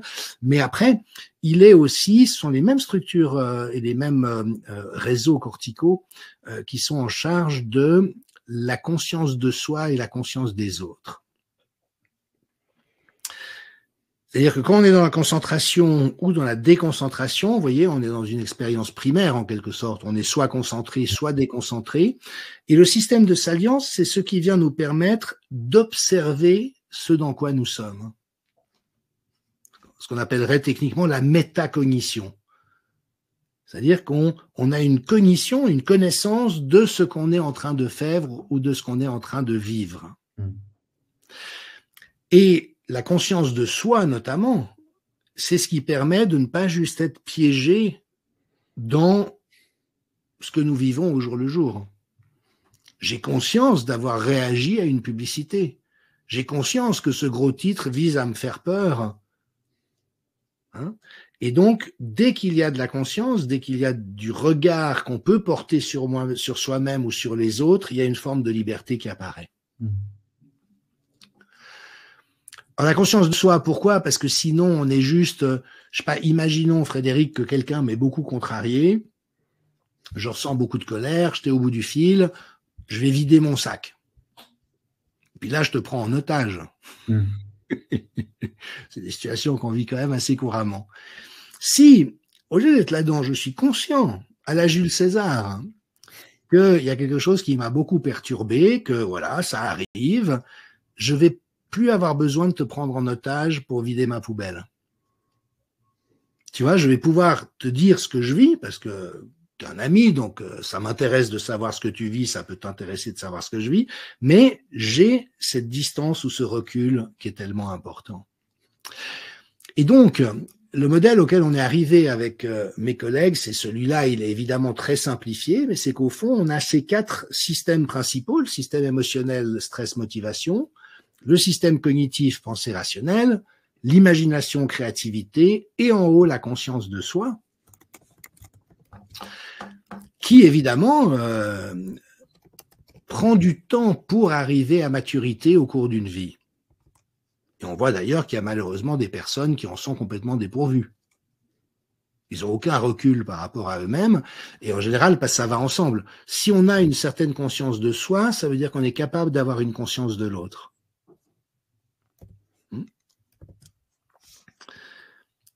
Et à ce moment-là, ça ouvre sur une qualité de relation possible qui n'existe pas en l'absence de conscience de soi et de conscience de l'autre.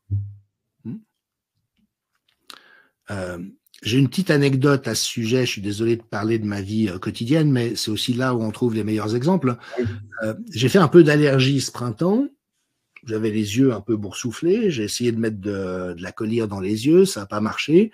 Donc, je suis allé voir un pharmacien pas loin d'ici. Et c'était fascinant parce que il ne m'a pas regardé. Donc, je suis arrivé. Il m'a dit « Bonjour, de quoi avez-vous besoin ?» J'avais les yeux rouges. Alors, j'ai dit « Voilà, je suis en train de faire un rhume des foins. J'ai essayé de mettre des gouttes dans mes yeux. Ça n'a pas marché. J'aurais besoin d'un antihistaminique. » Il me dit « Ah, mais vous avez peut-être besoin de gouttes. » Je venais de lui dire, j'ai essayé de mettre des gouttes, etc. Alors finalement, de fil en aiguille, j'arrive à lui faire sortir une boîte d'histaminique. Et puis là, il a essayé de le scanner à la machine, ça marchait pas, il y avait un rabais qui fonctionnait pas, donc il s'est énervé devant son ordinateur. Puis finalement, j'ai pu ressortir de la pharmacie au bout de 7 ou 8 minutes. Nous n'avions jamais été en contact. J'ai eu peur que tu sois ressorti avec des gouttes. C'est pour ça. Donc voilà. Le développement de la conscience de soi, il donne l'intelligence émotionnelle, il donne la capacité de donner son attention à l'autre. Et je crois qu'on est nombreux à observer que probablement ce qui manque le plus couramment dans ce bas monde et dans les relations entre les gens, c'est la capacité d'écoute. C'est que si tu me dis ce que tu vis, je vais te donner toute mon attention pendant un certain temps.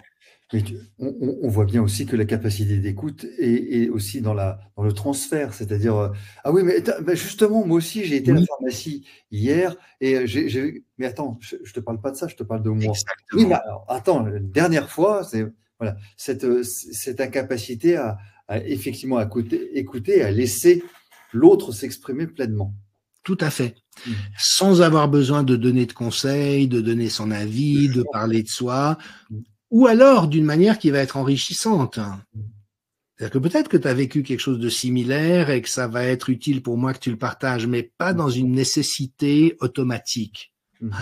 Et en fait, le développement de la conscience de soi, c'est ce qui précisément permet de s'ouvrir à cette dimension supplémentaire de l'existence qui est d'être sensible aux êtres et aux choses. Ce sont les mêmes structures qui, de manière très intéressante, sont en charge de la conscience altruiste et de la spiritualité. Ça a été les grandes découvertes de Waldman et Newberg. Et au fond, la conscience altruiste, c'est quoi? C'est la capacité de se dire, si j'étais dans sa situation, qu'est-ce que j'aimerais recevoir ou qu'est-ce qu'il me ferait du bien de vivre? Et là, on voit bien, par exemple, les gens qui mangent un sandwich et laissent les déchets sur un banc. Et puis, ils partent.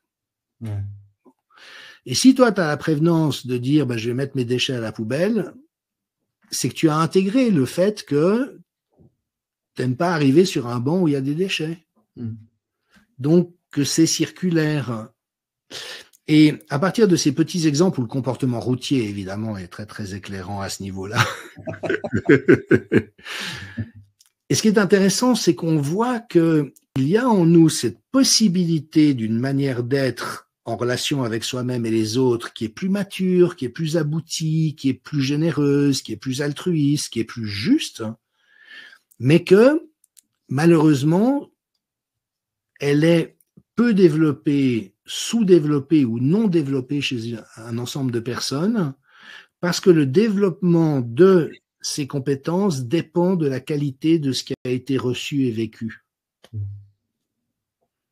Et donc, malheureusement, on a beaucoup de recherches qui montrent que des personnes qui ont grandi dans des contextes de violence ou de privation ou de négligence émotionnelle, tu vois que leur cerveau est totalement pas construit. On a notamment des PET scans d'orphelins, d'enfants qui avaient grandi dans les orphelinats en Roumanie sous Ceausescu. C'est horrible quand tu vois ces images. Parce que pour que nous nous développions dans notre neurologie, notre conscience, toutes les aptitudes qu'on est en train de nommer, il faut avoir reçu et vécu suffisamment de bonnes choses.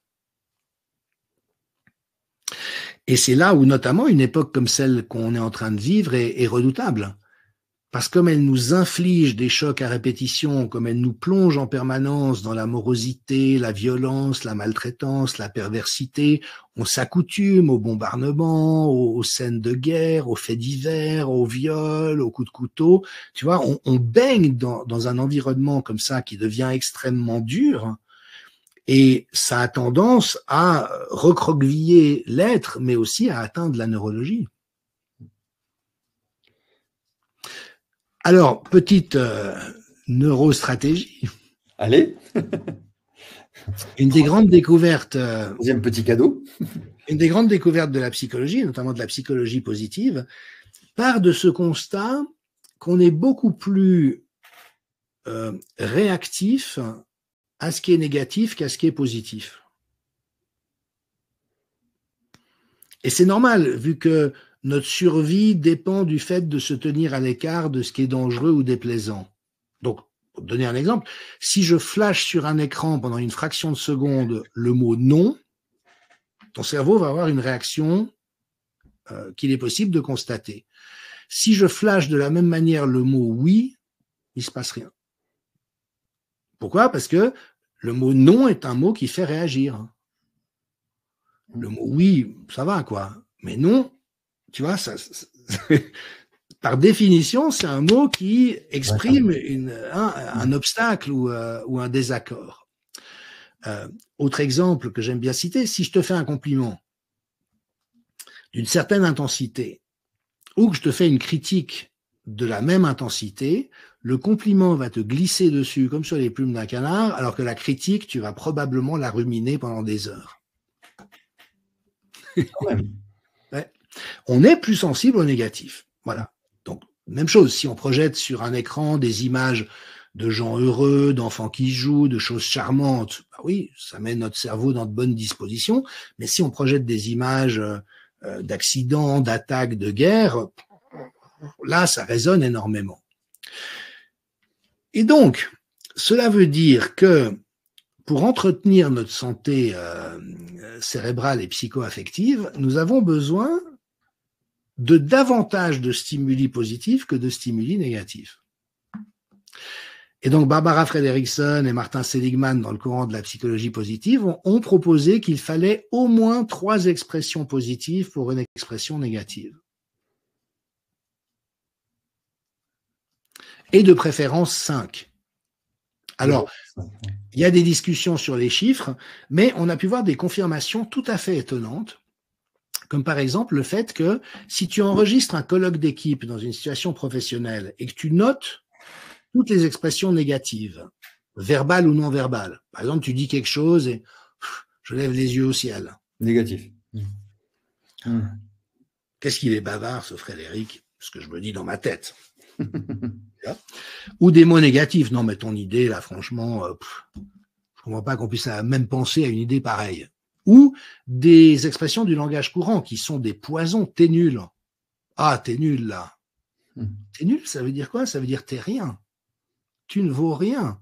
C'est une expression qui a été banalisée, mais qui est d'une violence. Bon, etc. Versus les expressions positives, ah oui, ça m'intéresse ce que tu dis. Ouais. Tu vois, ou, ah ouais, ou bien des appréciations. Donc, en faisant un comptage, mais bête, tu vois, il y a eu tant d'expressions positives, tant d'expressions négatives, tu peux prédire une année à l'avance la performance de l'équipe. Ah oui. Eh oui. Parce que si ce ratio de 3 pour 1 ou de 5 pour 1 est constaté, ça veut dire que l'équipe est très saine et dans une dynamique d'encouragement mutuel. Ça ne veut pas dire d'être d'accord sur tout, ça ne veut pas dire d'être toujours gentil et souriant ou bonnet, mais ça veut dire que tu vas veiller, même si par exemple tu as un désaccord ou une critique à exprimer, à adresser suffisamment de messages positifs pour que la critique puisse être entendue. Une reformulation, tu veux dire? Par exemple, par exemple. Ou bien, tu vois, même quelque chose comme ouais, j'y ai pensé moi aussi, et j'ai eu l'impression que ça pouvait être une bonne idée, si c'est le cas, bien sûr, il faut être honnête. Et puis en fait, j'ai eu l'impression qu'à cause de telle ou telle raison, non, c'était probablement pas le bon chemin. Qu'est-ce que tu en penses? Ouais. Tu vois, je viens de dire que ton idée, je la trouve pas bonne, mais je t'ai pas foutu une gifle au passage. Or, la plupart des gens se foutent des gifles au passage sans s'en rendre compte. Et un autre exemple où on a pu vérifier ça, c'est les couples. Donc, dans le Love Lab de Sierra, il y a un fameux chercheur dans le monde, dont le nom m'échappe, mais ça me reviendra, Gottman, je le connais très bien, qui, lui, a dit qu'il pouvait prédire le taux de le risque de séparation chez un couple, là encore, une année à l'avance. Tu filmes en vidéo et tu les fais parler de leur rencontre. Et si il y a plus d'expressions positives que d'expressions négatives, il parlait de thérapie de couple. Donc, en général, ils vont en thérapie quand c'est pas le bonheur absolu. On n'a pas encore vu de couple aller en thérapie en disant on est tellement heureux qu'on a besoin d'aide. Mais donc, si tu les fais parler sur la rencontre, si il y a plus d'expressions positives, je l'ai trouvée très belle ce jour-là, elle portait telle robe, il faisait beau, ça m'a donné envie de me rapprocher, tu vois. Et puis quand je lui ai parlé, on a raisonné sur des choses, je me suis dit, ah, ça vraiment, c'est rare de rencontrer des personnes comme elle. Bon, c'est vrai qu'aujourd'hui, c'est devenu difficile entre nous et que la vie professionnelle, les enfants, ça a beaucoup bouffé sur notre vie de couple. Mais quand je repense à ce moment-là, tu vois, si tu as ça, et lui dit qu'il peut prédire à 94% de précision si le couple va se séparer ou non dans l'année qui vient, uniquement sur la base de ce marqueur. Alors, il faut toujours rester prudent, mais intuitivement, ça me parle. C'est une expérience qui a quand même été reproduite un certain nombre de fois, et ça montre l'importance d'entretenir le positif. Donc, petite neurostratégie. Alors déjà, par rapport à votre femme ou votre homme, n'hésitez pas à donner de l'appréciation, parce que c'est pas si fréquent que ça et pas à la hauteur de ce qui est bon pour la relation et pour l'autre. Mais veillez également aux pensées qui tournent dans votre tête, parce que c'est la même chose. Et en fait, nos pensées, on se raconte plein de choses. On aurait 60 000 pensées par jour, d'après les évaluations, et une grande partie d'entre elles sont négatives. Alors, une anecdote que j'aime bien citer, parce que je l'ai trouvée tellement touchante, parce que Mark Waldman, mon co-auteur, est aussi quelqu'un de très honnête et humain comme ça.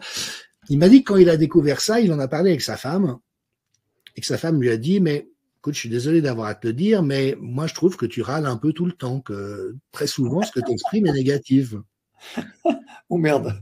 Alors, il était vaguement vexé, mais comme il est très ouvert d'esprit, il s'est dit, je vais faire l'exercice, je vais voir à partir de demain, à partir du moment où je me réveille, si mes pensées sont plutôt positives ou négatives.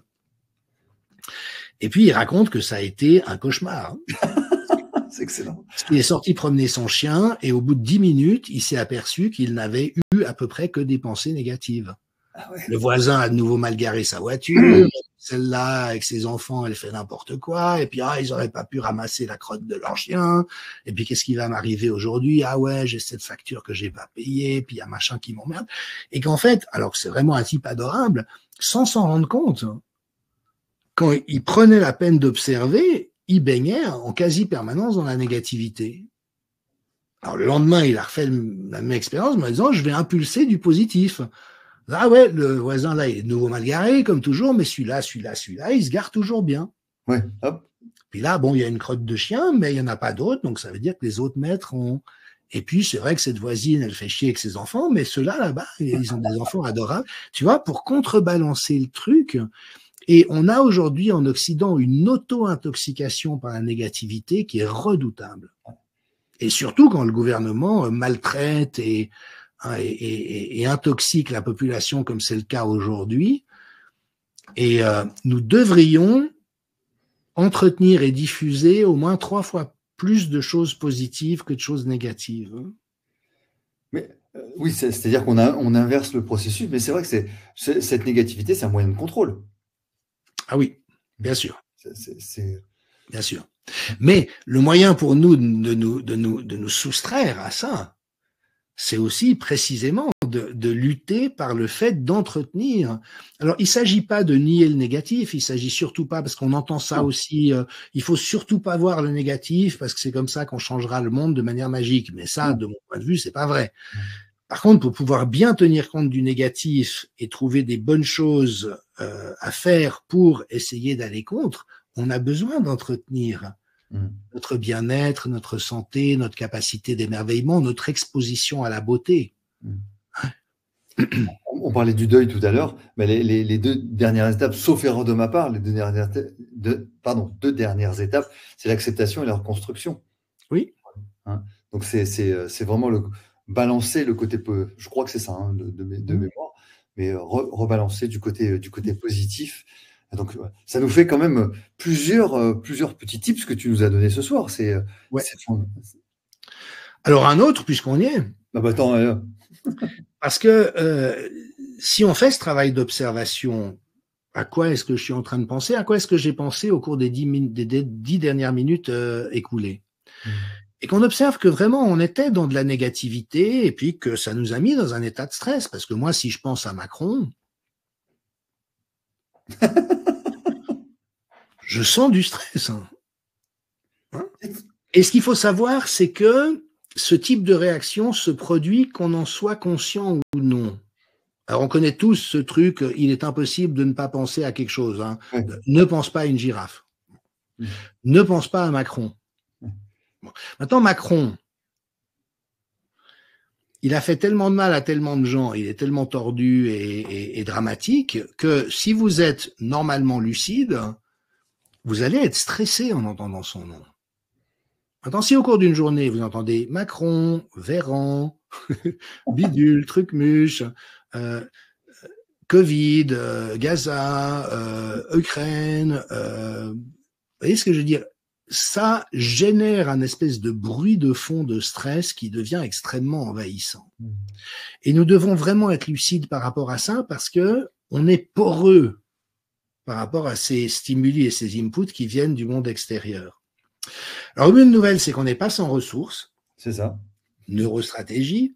Et notamment, là encore, dans la psychologie positive, on a accordé beaucoup d'attention à la puissance de certains états intérieurs ou émotions. On peut même considérer que ce sont des émotions comme la gratitude.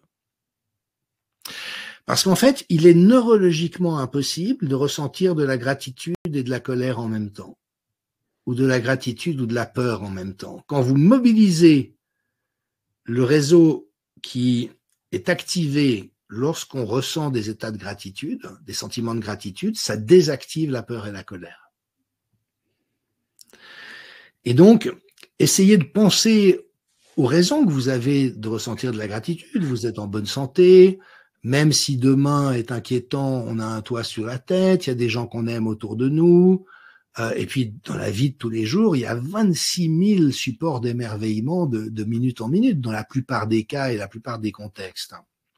Et à chaque fois qu'on arrive à se mettre en résonance avec ça, eh bien, on désactive le stress et la négativité, voyez, en prenant une bouffée d'oxygène intérieurement.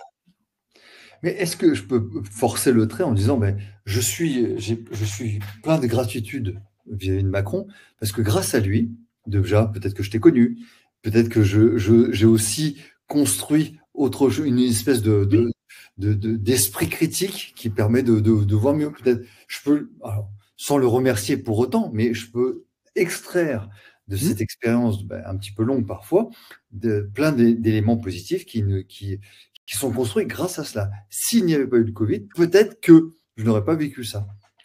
Et là, alors, merci pour cette neurostratégie. Là, c'est encore je dirais un cran de plus, c'est qu'en fait, tu te mets dans une conscience réflexive où tu as la conscience qui s'acquiert au cours de la vie, on l'a rarement à l'adolescence, qu'en fait, ce qui est les épreuves que l'on affronte nous aident à grandir la plupart du temps et génèrent du positif. Et il y a même une observation en santé mentale qui est assez terrible quand on y pense, mais on sait que quand un pays est en guerre, la santé mentale de la population s'améliore de manière significative. Ah oui? Le taux de dépression pendant une guerre est très faible. Parce que les gens sont tellement occupés par la survie, par le niveau de stress, par se sentir solidaire avec les autres, il y a une espèce de rassemblement comme ça des énergies, et que ça a aussi un effet favorable sur la santé mentale. Donc, dans ce que tu exprimes, il y a cette compréhension que toute la charge d'épreuves et de déplaisirs et de souffrances qui ont été générées par ce type a en même temps produit tout un ensemble de choses qui ne se seraient pas produites en l'absence de cette difficulté. Donc là, tu es vraiment dans la conscience réflexive et existentielle. Et ça, quand on arrive à mobiliser ça, ça veut dire qu'on a vraiment une capacité de flottaison qui est très, très élevée. Et je le dis pas pour te flatter, bien sûr, mais tu sais, j'ai relu tout l'archipel du Goulag de Solzhenitsyn au printemps 2020, et c'était fascinant parce qu'il explique ça, que quand tu es jeté dans une prison avec a priori 10 ans de camp à la clé, que tu as un moment le matin, excuse-moi, pour aller déféquer avec tous les autres prisonniers, tu as un quart d'heure parce que c'est le seul moment qui t'est réservé, et si tu n'arrives pas dans un champ, tout le monde accroupi au même moment, ben, tu n'es plus en mesure de faire ça du reste de la journée. Tu vois, il dit que ça te dépouille tellement de tout que tu es obligé d'aller puiser au fond de toi-même ce qui est inviolable, et que notamment la solidarité qui vivait entre détenus était phénoménale. Et quand ils étaient à 10 dans une cellule et que tout d'un coup on ouvrait la porte et qu'on jetait un 11e, c'était la fête. D'où tu viens, qu'est-ce qui t'est arrivé, qu'est-ce que tu faisais comme métier, tu vois, et tout d'un coup il y avait quelque chose qui émergeait. Et on voit ça aussi, hein, ça me frappe, moi qui ai pas mal voyagé, c'est que dans les pays où c'est quand même le plus la M, 3 petits points, les gens sont souvent très joyeux. Et puis chez nous, on est dans un pays où a priori tous nos besoins fondamentaux sont couverts, on a quand même plein de sécurité qu'on n'a pas dans ces pays. Bah, on a l'impression parfois qu'il y a une morosité, que les gens tirent la gueule comme si la vie était une longue truc pénible à supporter avant la mort. Tu as envie de dire, attends, ils ont rien, ils se débrouillent système D au jour le jour, mais ils sont pleins de vie, ils font la fête, ils rient, ils sourient. Et là, on est exactement dans quelque chose qui est en lien avec ce que tu évoques. Alors peut-être pour clore ce webinaire, parce que le temps passe vite et bien, peut-être nous résumer, nous donner les différentes étapes de cette mise à jour du programme que tu as élaboré. Ouais. Alors, je sais pas si j'ai réussi à le communiquer comme j'en aurais envie, mais pour moi, rencontrer cette connaissance a été tellement éclairant et enrichissant que ça a facilité ma vie dans à peu près tous les domaines de mon existence. Alors, bien sûr, de nouveau, c'est pas des baguettes magiques, mais voyez ce que je veux dire, quand on est confronté à quelque chose qui est difficile à vivre, qu'on a l'impression de pas trouver le moyen de bien vivre ce genre de situation, et que tout d'un coup, on a un éclairage qui nous donne des clés. J'aime pas le terme outil, je préfère le terme de stratégie, mais voilà, pour s'adapter mieux et pouvoir grandir d'une manière qui est bonne pour soi et si possible, inévitablement pour les autres, c'est quand même un énorme soulagement. Alors, Salutogenesis, le programme dont celui-ci est une évolution, je l'avais créé en mélangeant de la salutogenèse et des neurosciences. Et en regardant en arrière, je me dis que il y a trop de matière, c'est un peu trop compliqué, ça génère de la confusion. Donc là, j'ai resserré sur les neurosciences. Et notamment ces grands systèmes dont je viens de vous parler. Et là, je vous montre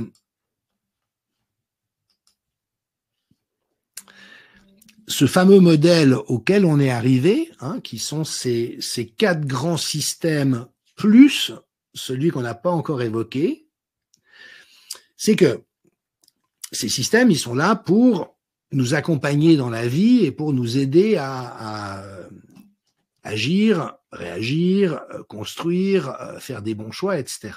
Tu présentes quelque chose là? Ouais. Ah, je présente la dernière diapositive que j'avais envisagée. Et puis, je crois qu'on a tous aussi cette expérience que parfois, et au fond, si on réfléchit aux métaphores disponibles, on pourrait dire que notre cerveau, c'est une espèce d'orchestre symphonique. Tu as la section rythmique, donc les timbales, les triangles et les basses, hein. Ça c'est l'émotion, c'est la motivation. Après, tu as les cordes, tu as les instruments à vent, tu as les voix humaines. Et puis, cet orchestre, il peut soit jouer de manière harmonieuse, c'est-à-dire que chaque section maîtrise sa partition et apporte ce qu'elle est capable de produire au tout, soit ça peut devenir une cacophonie épouvantable parce que personne n'écoute personne et chaque section tire dans sa direction. Et je ne sais pas comment vous représentez les choses, mais je vois bien ce que c'est que cet état où on a l'impression d'être tiré à U et à dia intérieurement. J'ai envie d'une chose, mais je me sabote. J'aimerais être calme et j'ai des émotions hyper fortes. J'aimerais arrêter de fumer, mais dès que j'ai déchiré mon paquet, je me précipite au bureau de tabac pour en racheter un autre. Je sais que cette personne n'est pas du tout une partenaire pour moi parce que voilà, on sera pas compatible et je me retrouve en couple avec elle. Hein, toutes ces situations, on est juste tiraillé et déchiré intérieurement et en fait, il n'y a pas de cohérence. Et pour moi, la grande porte sur laquelle ouvrent les propositions que je partage dans ce programme, c'est le fait de rencontrer chacun des systèmes, d'apprendre à le connaître, de se connaître à travers ça, de sorte qu'il y a une harmonisation possible qui peut émerger entre tous ces différents systèmes. Et ça, on l'a tous aussi connu. Des états où on se sentait unifié, on se sentait dans ce qu'on appelle aujourd'hui en psychologie le flow. Hein, ça coule. Mes émotions sont là, je les comprends, elles me sont utiles, elles ne m'envahissent pas, mais elles se font entendre quand elles doivent se faire entendre. Je tiens compte de mon expérience et je sais être raisonnable. En même temps, je garde la porte ouverte à de la nouveauté. Je suis créatif. J'ai une conscience suffisante de ce que je vis et de ce que vivent les autres pour être vraiment dans cette sensibilité au monde et à la vie. Et là, il y a le sentiment de cohérence qui émerge. Et je pense dans le développement personnel, effectivement, c'est probablement pas une bonne expression, mais que dans ce processus de croissance qui nous invite tout au long de notre vie, je sens qu'il y a une invitation à grandir dans cette rencontre avec soi-même, dans le fait de vivre les choses d'une manière qui soit bonne et la possibilité d'entrer dans un état de cohérence. Et donc, dans ce programme, si tu veux, j'ai vraiment focalisé là-dessus. Parce que je crois aussi, si on repense à la motivation qui m'avait fait créer le premier programme, la salutogenèse, c'est comment tenir bon dans les épreuves qu'on nous inflige. Eh bien qu'au fond, il y a simplement dans cette rencontre avec soi-même et cette croissance, tout ce dont on a besoin pour être libre de ce qu'il cherche à nous faire vivre. Alors on n'est pas libre par exemple, des décisions dans la réalité. S'il vous oblige à vous confiner, à rester chez soi, sinon vous avez 135 € d'amende, on n'est pas libre. Soit on reste chez soi, soit on paye 135 €. Bon. Par contre, le fait d'être libre intérieurement de ce qu'il cherche à générer en nous, c'est-à-dire la colère, la peur, la haine des autres, la zizanie, le conflit, la révolte, la morosité, la dépression, le désespoir, c'est tout ça qu'il cherche, qu'on le veuille ou non, à nous faire vivre. Et moi, j'ai l'impression qu'il y a dans ce que je partage avec vous ce soir, ce que j'ai été si heureux de rencontrer sur ma route, tout ce qui est nécessaire pour entretenir cette liberté, cette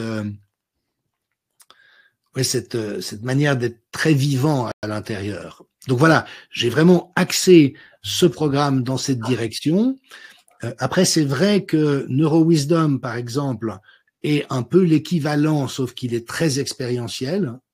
Ici, j'ai construit un programme qui a les deux jambes de la compréhension, qui a vraiment une explication très détaillée de tout ce que je viens d'évoquer ce soir et qui, moi, me paraît importante. Moi, j'aime bien comprendre les choses et j'ai l'impression que je suis mieux outillé, plus apte à rencontrer le réel quand je comprends bien. Donc, pour moi, en tout cas, c'est un grand vecteur de salutogenèse.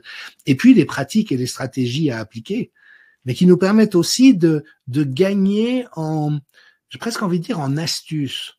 Parce qu'au fond, dans la vie, il faut être astucieux, y compris vis-à-vis de nous-mêmes. Donc, plutôt que d'être piégé dans ce que les psychologues appelleraient une compulsion de répétition, c'est-à-dire toujours vivre les choses de la même manière et répétitive, on peut générer des libertés et de l'audace et gagner des pouvoirs d'agir et de la liberté, mais ça implique de passer par de la pratique, d'où l'aspect neurostratégie.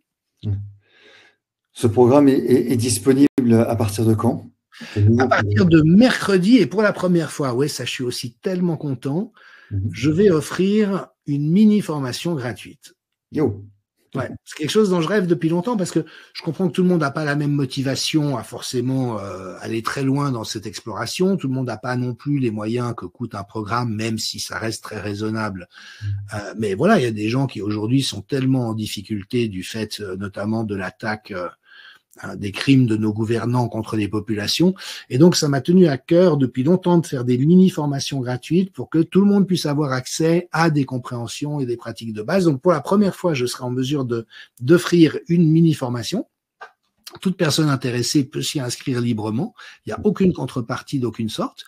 Et puis, pour les gens qui ont envie d'aller plus loin et de s'offrir vraiment tout un cheminement à travers ces réalités que moi je trouve assez passionnante, que j'ai partagée avec vous, eh bien les inscriptions seront possibles à partir de mercredi.